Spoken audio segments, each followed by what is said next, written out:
Og hérna prótía.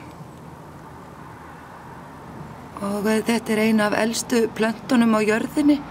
Hún 300 milljón ára gömul. Og til í mörg hundruð tegundum.